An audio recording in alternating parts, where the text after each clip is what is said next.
நாம் இப்பொழுது ஜெபிக்க போகிறோம். சற்று நேரம் என்னோடு கூட விழித்திருந்து ஜெபிக்கிறவர்களாக காணப்படுங்கள். ஐயா, ஜெபம்தான் உலகத்திலே உங்களது மிகப்பெரிய ஆயுதமாக இருக்க வேண்டும். ஜெபமே உங்களுக்கு மிகப்பெரிய ஆயுதம், அதுவே உங்களுடைய மிகப்பெரிய கேடகமாக இருக்கிறது. விழித்திருந்து நீங்கள் ஜெபிக்கிற ஜெபம் பாருங்கள், வாழ்க்கையின் சூழ்நிலைகளை மாற்றும். ஐயா, நீங்கள் இடைவிடாது ஜெபிக்கும் பொழுது சத்ரு உங்கள் பிள்ளைகளையோ உங்களையோ உங்களது தொழிலையோ ஊழியத்தையோ தொட முடியாதபடி நீங்கள் அவனுக்கு விரோதமாய் அரண்களை கட்டுகிறீர்கள். ஐயா, நீங்கள் சோர்ந்து போகாமல் ஜெபிக்கும் பொழுது, ஜெபத்திலே உறுதியாய் தரித்திருக்கும் பொழுது என்ன நடக்கிறது? உங்களுக்கு விரோதமாய் சுறுசுறுப்பாய் அல்லது சிங்கம் போல ஐயா உங்களை கெடுப்பதற்கு சத்ரு எந்த வேலையும் செய்ய முடியாதபடி அவன் சோர்ந்து போகிறான். ஏன்னா நீங்க சோர்ந்து போகாமல் ஜெபிக்கிறீர்கள். அருமையான தேவ பிள்ளைகளே, ஒரு காரியத்தை நன்றாக தெரிந்து கொள்ளுங்கள். இந்த விசுவாச ஜெபத்தினாலே தான் தேவ மனிதர்கள் சிங்கங்களின் வாய்களை கட்டினார்கள். ஐயா, அக்கினியின் உக்கிரத்தை அவித்து போட்டார்கள். இந்த விசுவாச ஜெபமே எரிகோ மதில்கள் விழுவதற்கு காரணமாயிருந்தது. விசுவாச ஜெபமே பாருங்கள், செங்கடலிலே அவர்கள் அன்று கண்ட எகிப்தியரை அதற்கு பிறகு எப்பொழுதும் காணாதபடி ஒரு மகாபெரிய விடுதலையை கொடுத்தது அவருடைய விசுவாச ஜெபம். பாருங்கள், விசுவாச ஜெபம் இருப்பு தாழ்பாள்களை முறிக்கும். அருமையான தேவ பிள்ளைகளே, நடு இரவிலே விழித்திருந்து ஜெபியுங்கள். ஐயா, நடு ஜாமத்திலே எழும்பி தேவனை நோக்கி பாருங்கள். உலகம் தூங்கிக் கொண்டிருக்கிற வேளையிலே கர்த்தரோடு இடைபடுங்கள். இந்த பொல்லாத ராத்திரி வேளைகளிலே இருளின் சாம்ராஜ்யம் மிகவும் சுறுசுறுப்பாக வேலை செய்கிற காலம் அது. ஐயா, இருளின் சாம்ராஜ்யம், அந்தகார சக்திகள், இந்த உலகத்தின் பொல்லாத ஆவிகளின் சேனைகள் எல்லாம் சுறுசுறுப்பாய் வேலை செய்கிற காலம் நடுஜாமம். நன்றாக தெரிந்து கொள்ளுங்கள். இந்த நடுஜாமத்திலே நீங்கள் எழுந்து ஜெபிக்கிற ஜெபம் உங்களை, உங்கள் பிள்ளைகளை, உங்கள் ஊழியத்தை, உங்கள் தொழிலை, உங்கள் குடும்பத்தை இரவின் பயங்கரத்திற்கு விலக்கி பாதுகாக்கும். நிச்சயமாய் பாதுகாக்கும். ஐயா, நடு ஜாமத்திலே நீங்கள் எழும்பி விழித்திருந்து ஜெபிக்கிற ஜெபம் இருளில் நடமாடும் கொள்ளை நோய்களுக்கு உங்களை விலக்கி பாதுகாக்கும். மத்தியானத்திலே பாழாக்கும் சங்காரம் உங்களை ஒரு நாளும் அணுகாது. தேவ பிள்ளைகளே, ஜெபத்திலே உறுதியாய் தரித்திருந்து தேவ வல்லமையை பெற்றுக் கொள்ளுங்கள். சத்ரு உங்கள் திசையிலே வர முடியாதபடி, உங்கள் திசையிலே சத்ரு உங்களை எதிர்நோக்க முடியாதபடி வல்லமையை தரித்துக் கொள்ளுங்கள் ஜெபத்தின் மூலமாக. இரவில் தான் பிசாசு, பொல்லாத பிசாசு உங்கள் பிள்ளைகள் வாழ்க்கையிலே, உங்கள் வாழ்க்கையிலே அல்லது உங்களுடைய பிரயாசங்களிலே விதைக்கப்பட்ட நல்ல விதைகளை பொறுக்கி போட வருகிறான். மனிதர்கள் தூங்கிக் கொண்டிருக்கும் பொழுது இந்த பொல்லாத எதிரி உங்கள் பிள்ளைகளுடைய வாழ்க்கையிலே விதைக்கப்பட்ட நல்ல விதைகளை பொறுக்கி அங்கே தீய விதைகளை போடுகிறான். இரவில் ஜனங்கள் செய்கிற தீமையான காரியங்கள் மிகவும் பெரியதாயிருக்கிறது. தீமையான பாவங்களிலே களி கூறுகிறவர்கள் இரவிலே களி கூறுகிறார்கள்.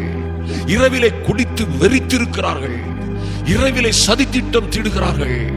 இரவிலே ஜனங்களை அழிப்பதற்காக திட்டம் பண்ணுகிறார்கள். இரவிலே உங்களை சங்காரம் செய்வதற்காக மந்திரவாதங்களை, பெல்லி சூனியங்களை செய்கிறார்கள். மாந்திரீகங்களை செய்கிறவர்கள் அது பலிக்கிறதோ இல்லையோ இரவிலே செய்கிறார்கள். பயங்கரமான பூஜைகள் எல்லாம் இரவிலே நடக்கிறது. அருமையான தேவ பிள்ளையே, ஐயா, நல்ல காரியங்களை செய்தேன், நல்ல பிள்ளைகளை பெற்றேன், எல்லாம் நன்மையாக போய்கொண்டிருந்தது, நல்ல தொழிலை தொடங்கினேன், என்ன நடந்தது என்று தெரியவில்லை, என்ன ஆபத்து வந்தது, எத்தனை கேடு வந்தது என்று எனக்கு புரியவில்லை என்று சொல்லுகிறீர்களா? நீங்கள் நல்ல பயிர்களை விதைத்தது, போட்டது உண்மைதான். களைகளை மனிதர் தூங்கும் பொழுது இந்த எதிரி களைகளை விதைக்கிறவனாக காணப்படுகிறான். அதை கெடுக்கிற ஒரு சக்தியோடு அவன் புறப்படுகிறான், கர்ஜிக்கிற சிங்கம் போல. தேவ ஜனங்களே, மறந்து விடாதிருங்கள். இரவிலே விழித்திருந்து ஜெபியுங்கள். ஐயா, நீங்க இரவிலே விழித்திருந்து ஜெபிக்கிற ஜெபம் இந்த நாளில் உங்களுக்கு விரோதமாக செய்யப்பட்ட காரியங்களுக்கு விரோதமாய் நீங்கள் வல்லமையை தரித்துக் கொள்ளுகிறீர்கள். அவற்றை இல்பொருளாக்கி போடுகிறீர்கள். நாளை நடக்கக்கூடிய காரியங்களுக்கு இன்றே உங்கள் வாழ்க்கையை நீங்கள் ஆயத்தப்படுத்துகிறீர்கள் நடு இரவு ஜெபத்தினாலே. ஐயா, நடு இரவு ஜெபத்தினாலே நீங்கள் செய்யக்கூடிய ஒரு மிகப்பெரிய காரியம் இருக்கிறது. நாளை உங்களுக்கு, உங்கள் பிள்ளைகளுக்கு, உங்களுக்கு குடும்பங்களுக்கு விரோதமாய் நடக்க போகிற எல்லா தீமைக்கும், எல்லா உபத்திரத்திற்கும், எல்லா எதிரிகளின் சங்காரத்திற்கும் விரோதமாய் நீங்கள் புதிய பலனை பெற்றுக் கொள்கிறீர்கள். இரவிலே செய்கிற ஜெபத்தின் மூலமாக நாளை பரிசுத்த தேவ தூதர்கள் உங்களுக்காக யுத்தம் செய்வதற்காக நீங்க ஒரு நல்ல புரோகிராம், நல்ல ஒரு சூழ்நிலையை ஆயத்தப்படுத்தி கொடுக்கிறீர்கள். நாளை நடக்கிற ஆபத்துக்களை தேவனுடைய சமூகத்திலே நடு இரவிலே வைக்கிறீர்கள். தொந்தரவில்லாத நேரம், உலகமெல்லாம் தூங்கிக் கொண்டிருக்கிற நேரம். ஒருவேளை பிசாசும் அவன் தூதர்களும் வேலை செய்து கொண்டிருப்பார்கள். நீங்களும் ஜெபத்திலே உறுதியாக தரித்திருந்து அவனை ஜெயிக்கிறீர்கள், அவனுடைய காரியங்களை ஜெயிக்கிறீர்கள். பாருங்கள், யாத்ராகமம் 12:30 இப்படியாக சொல்லப்பட்டிருக்கிறது. அருமையான தேவ பிள்ளைகளே, என்ன நடந்தது பாருங்கள். தேவ பிள்ளைகளுக்கு விரோதமாக இருந்த பார்வோனுக்கும் அவனுடைய ஊழியக்காரர்களுக்கும் என்ன நடந்தது என்று பாருங்கள். அப்பொழுது பார்வோனும் அவனது ஊழியக்காரரும் எகிப்தியர் யாவரும் ராத்திரியிலே எழுந்தார்கள். ஐயா, அவர்கள் ராத்திரியிலே எழுந்தார்கள். என்ன நடந்தது? மகா கூக்குரல் எகிப்திலே உண்டாயிற்று. மகா கூக்குரல் எகிப்திலே உண்டாயிற்று. சாவு இல்லாத ஒரு வீடும் அங்கே இருந்ததில்லை. என்னையா நடந்தது? இரவிலே கர்த்தருடைய தூதன் புறப்பட்டான். ஐயா, கர்த்தருடைய தூதன் இரவிலே புறப்பட்டு எகிப்தியரை சங்காரம் பண்ணினான். தேவ பிள்ளைகளுக்கும் மோசேக்கும் விரோதமாய் நின்ற எகிப்திய கூட்டத்தை சங்காரம் பண்ணினான். அவருடைய தலைப்பிள்ளைகளை சங்காரம் பண்ணினான். சாவு இல்லாத வீடே இருந்ததில்லை. இங்கே பாருங்கள், பார்வோனும் அவனுடைய ஊழியக்காரரும் எல்லோரும் இரவிலே எழுந்து அங்கே மகா கூக்குரலுக்கு உள்ளானார்கள். நடந்தது என்ன? அருமையான தேவ பிள்ளைகளே, உலகம் தூங்கிக் கொண்டிருந்தது. கர்த்தர் தேவ பிள்ளைகளுக்காக யுத்தம் செய்தார். கர்த்தர் அந்த தேவ ஜனங்களை மகா பெரிய அடிமைத்தனத்தில் இருந்து புறப்பட பண்ணினார். உங்கள் சத்துருக்களுக்கு முன்பாக ஒரு பந்தி உங்களுக்கு ஆயத்தப்பட வேண்டுமா? ஜெபியுங்கள், ஜெபியுங்கள், விசுவாசத்தோடு ஜெபியுங்கள். வேறே மார்க்கம் இல்லை. உங்களுக்கு விரோதமாய் உருவாக்கப்படுகிற எந்த ஆயுதமும் வாய்க்காமை போவதற்கு ஒரே ஒரு வழி இருக்கிறது. ஜெபியுங்கள், தேவனை நோக்கி ஜெபியுங்கள். இதுதான் அற்புதமான வழி. விசுவாச ஜெபம் இருப்பு தாழ்பாள்களை முறிக்கும். பாருங்கள், பேதுருக்காக ஜனங்கள், தேவ ஜனங்கள் சபையாய் கூடி ஜெபித்த பொழுது அவன் கைகள் கால்களிலே கட்டப்பட்ட சங்கிலிகள் தானாய் விழுந்தது, தானாய் விழுந்தது.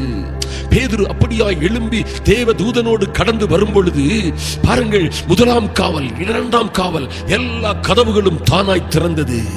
நகரத்தின் இருப்பு கதவண்டையிலே பேதுருவும் தூதனும் வந்த பொழுது இருப்பு கதவு தானாய் திறந்தது. காரணம் என்னையா? என்னையா நடந்தது? தேவ பிள்ளைகள் ஜெபித்தார்கள், கூடி ஜெபித்தார்கள், இடைவிடாது ஊக்கமாய் ஜெபித்தார்கள், ஊக்கமாய் ஜெபித்தார்கள். பேதுருவோ தூங்கிக் கொண்டிருந்தான். ஆனால் தேவ பிள்ளைகள் அவனுக்காக ஜெபித்த ஜெபம் பரலோகத்தில் இருந்து ஒரு தூதனை இறக்கியது. அருமையான தேவ பிள்ளைகளை மறந்து விடாதீர்கள். இப்பொழுது ஜெபிக்க போகிறோம். அருமையான தேவ பிள்ளைகளை, என்னோடு சேர்ந்து தவறாமல் இந்த ஜெபத்தை ஜெபியுங்கள். உங்களுக்காக கர்த்தர் யுத்தம் செய்வார். ஐயா, சிறைச்சாலையிலே யோசேப்பு இருந்தான். சிறைச்சாலையிலே யோசேப்பு இருந்தான். ஒருவேளை அந்த இளைஞன் தேவனை நோக்கி மன்றாடி கொண்டிருந்தானோ என்னவோ. பாருங்கள், உலகம் தூங்கிக் கொண்டிருந்தது. ஆனால் கர்த்தர் பார்வோனை கலங்கடிப்பதற்காக அவருடைய சொப்பனத்திலே வந்தார். ஒரே சொப்பனம், என் தேவன் கொடுத்த ஒரே ஒரு சொப்பனம். பாருங்கள், நடந்தது என்ன? சிறைச்சாலையில் இருந்த ஒரு மனிதன் சிங்கார மாளிகைக்கு வருகிறான், அரசர் மாளிகைக்கு. ஐயா, ஒருவேளை அடைக்கப்பட்ட இடத்திலே இருந்தவன் இப்பொழுது பாருங்கள், ராஜாவுக்கு அடுத்த ஸ்தானத்திலே, மகாபிரிய மகிமையான ஸ்தானத்திலே அமர்ந்திருக்கிறான். அந்த இரவு பாருங்கள், ஒரு மகத்துவமான இரவு. ஐயா, உலகம் தூங்கிக் கொண்டிருந்தது. ஒருவேளை இந்த மொர்தெகா என்கிற சாதாரண வாசலை காக்கிற மனிதன் தூங்கினானோ என்னவோ, ஜெபித்தானோ என்னவோ எனக்கு தெரியாது. ஒருவேளை ஜெபித்துக் கொண்டிருப்பான். அந்த இரவிலும் கூட நடந்தது என்ன? அவனுக்காக கர்த்தர் எழுந்தருளினார். 127 நாடுகளின் தலைவனாகிய மன்னனாகிய ஆகாசுவேருவை தூங்க விடாதபடி அவனுடைய தூக்கத்தை கலைத்தார். இந்த மொர்தெகாய்க்கு ஒரு ராஜ மேன்மை கொடுக்க அவன் திட்டம் பண்ணும் வரைக்கும் கர்த்தர் அவனை தூங்க விடவில்லை. உங்களுடைய நடு இரவு ஜெபம், ஐயா, நடு இரவு ஜெபம்.